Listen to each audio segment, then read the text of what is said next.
नहमदुहु व नसल्ली अला रसूलिहिल करीम अम्मा बाद आऊज़ु बिल्लाहि मिनश शैतानिर रजीम बिस्मिल्लाहिर रहमानिर रहीम रब्बि इश्रह ली सदरी व यस्सिर ली अमरी वाहलुल उक़दतम मिन लिसानी यफ़क़हू क़ौली। अस्सलामु अलैकुम व रहमतुल्लाहि व बरकातुहू। कैसे हैं आप सब? इंशाअल्लाह खैर आफियत से होंगे। अल्लाह ताला आप सबको अपने ज़मान में रखे, आमीन सुम आमीन। सीरत पर बात चल रही है अल्हम्दुलिल्लाह। रहीकुल मख्तूम जो है किताब, उसको हम पढ़ रहे हैं। बात हो रही थी कि किस तरह से शिर्क करते थे अहले मक्का यानी दौरे जहालत में, और क्या क्या चीज़ें उन्होंने अपना रखी थी। कल हमने बहीरा और साहिबा के बारे में पढ़ा। आज वसीला उस बकरी को कहा जाता था कि जो 5 दफ़ा पै दर पे 2-2 मादा बच्चे जनती, यानी 5 बार में 10 मादा बच्चे पैदा होते, दरमियान में कोई नर ना पैदा होता है। इस बकरी को इसलिए वसीला कहा जाता था कि वह सारे मादा बच्चों को एक दूसरे से जोड़ देती थी। इसके बाद इस बकरी से जो बच्चे पैदा होते इन्हें सिर्फ मर्द खा सकते थे, औरतें नहीं खा सकती थी। अलबत्ता अगर कोई बच्चा मुर्दा पैदा होता तो इसको मर्द और औरत सभी खा सकते थे। हामी उस नर ऊँट को कहते थे कि जिसकी जुफ्ती से पै दर पे 10 मादा बच्चे पैदा होते, दरमियान में कोई नर ना पैदा होता। और ऐसे ऊँट की पीठ महफूज कर दी जाती, ना इस पर सवारी की जाती थी और ना इसका कोई बाल काटा जाता था। इसी तरह की यानी ये फेल करते। अल्लाह ताला ने कुरान में फरमाया कि अल्लाह ने ना कोई बहीरा, ना कोई साहिबा और ना कोई वसीला और ना कोई हामी बनाया है, लेकिन जिन लोगों ने कुफर किया वो अल्लाह पर झूठ गढ़ते हैं और इनमें से अक्सर अक्ल नहीं रखते। एक दूसरी जगह इरशाद फरमाया, मुशरिकीन ने कहा कि इन चौपाओं के पेट में जो कुछ है वो खालिस हमारे मर्दों के लिए है और हमारी औरतों पर हराम है, अलबत्ता अगर वह मुर्दा हो तो इसमें मर्द और औरत सब शरीक हैं। चौपाओं की मज़कूरा इक़साम यानी बहीरा, साहिबा वगैरह के कुछ दूसरे मतलब भी बयान किए गए हैं। हज़रत सईद बिन मुसैब रहमुल्लाह का बयान है कि ये जानवर इनके तागूतों के लिए थे, यानी अपने बुतों के नाम पर इनको आज़ाद छोड़ते। और सही बुखारी में मरफूअन मरवी है कि अमरू बिन लही जो था पहला शख्स है कि जिसने बुतों के नाम पर जानवर छोड़े। उसके बारे में आप सल्लल्लाहु अलैहि वसल्लम ने फरमाया कि मैंने देखा कि जहन्नम के वस्त में यह शख्स जो था जिसकी अंतड़ियाँ बाहर निकली हुई थीं, और जिस तरह कोल्लू का बैल गोल गोल घूमता है, इसी तरह ये अपनी अस्तगफिरुल्लाह अंतड़ियों के इर्द गिर्द चक्कर लगा रहा था। अरब अपने बुतों के साथ ये सब कुछ इस अकीदे के साथ करते थे कि बुत इन्हें अल्लाह के करीब कर देंगे और अल्लाह के हजूर इनकी सिफारिश कर देंगे। चुनाचे कुरान मजीद में बताया गया है कि मुशरिकीन कहते थे कि हम इनकी इबादत महज इसलिए कर रहे हैं कि वो हमें अल्लाह के करीब कर दें। कुरान ही में अल्लाह ताला ने फरमाया, ये मुशरिकीन अल्लाह के सिवा इनकी इबादत करते हैं जो इन्हें ना नफ़ा पहुंचा सके नुकसान, और कहते हैं कि ये अल्लाह के पास हमारे सिफारशी हैं। इसी तरह मुशरिकीन अरब जो थे अज़लाम यानी फ़ाल के तीर भी इस्तेमाल करते थे। अज़लाम ज़लम की जमा है और ज़लम उस तीर को कहते हैं जिस पर ना पड़ लगे हों। फ़ाल गिरी के लिए इस्तेमाल होने वाले ये तीर 3 किस्म के होते थे। एक वो कि जिन पर सिर्फ हाँ या नहीं लिखा होता था। इस किस्म के तीर सफ़र और निकाह वगैरह जैसे कामों के लिए इस्तेमाल किए जाते थे।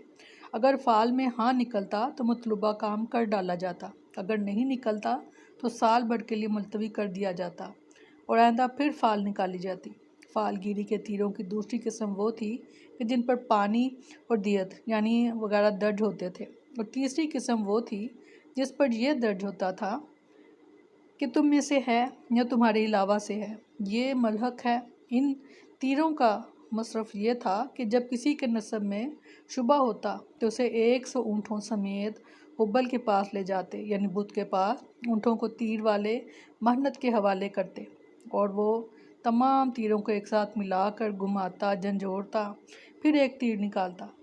अब अगर ये निकलता कि तुम में से है तो वह इनके कबीले का एक मोअज़्ज़ज़ फ़र्द करार पाता, और अगर ये बरामद होता कि तुम्हारे गैर से है तो हलीफ करार पाता, और अगर ये निकलता कि मलहक है तो इनके अंदर अपनी हैसियत बरकरार रहता, ना कबीले का फ़र्द माना जाता और ना ही हलीफ।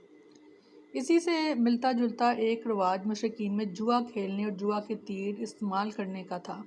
इसी तीर की निशानदही पर वो जुए का ऊँट ज़िबा करके इसका गोश्त बांटते थे।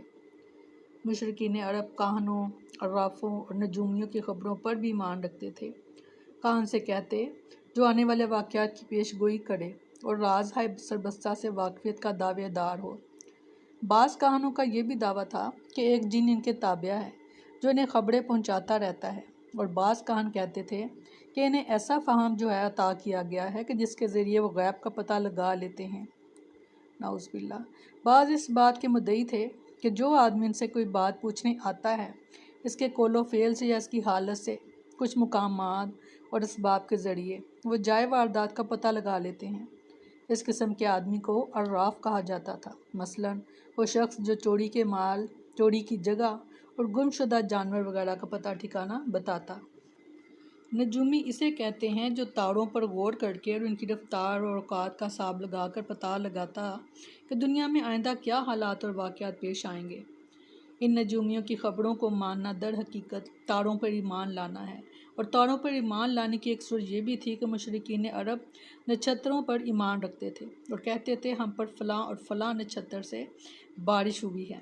مشرکین میں بدشگونی کا بھی رواج تھا، اسے عربی میں تیرا کہا جاتا۔ اس کی صورت یہ تھی کہ مشرکین کسی چڑیا یا ہرن کے پاس جا کر اسے بھگاتے تھے، پھر اگر وہ دانے جانب بھاگتا تو اسے اچھائی اور کامیابی کی علامت سمجھ کر اپنا کام کر گزرتے، اور اگر بائیں جانب بھاگتا تو اسے نحوست کی علامت سمجھ کر اپنے کام سے باز رہتے۔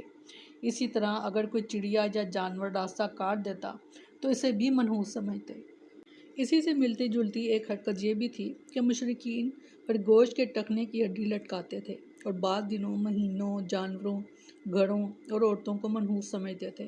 بیماریوں کی چھوت کے قائل تھے اور روح کے الو بن جانے کا عقیدہ رکھتے تھے، یعنی ان کا عقیدہ تھا کہ جب تک مقتول کا بدلہ نہ لیا جائے اس کو سکون نہیں ملتا، اور اس کی روح الو بن کر بیابانوں میں گردش کرتی رہتی ہے اور پیاس پیاس یا مجھے پلاؤ کی صدا لگاتی رہتی ہے، اور جب اس کا بدلہ لے لیا جاتا ہے تو اسے راحت اور سکون مل جاتا ہے۔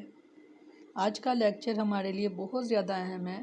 ایک بار آپ اس لیکچر کو سنیے اور اس کے بعد پھر دوبارہ سے سنیے، یہ سوچ کر کہ ان میں سے کون کون سی بات ہمارے معاشرے میں پائی جاتی ہے، اور مجھے اس کے بارے میں آگاہ کیجیے گا کہ اگر آپ چاہیں تو میں ان سب کے مقابلے میں آج کے جو اعمال ہم کر رہے ہیں اس کو بیان کر سکوں۔ اللہ تعالیٰ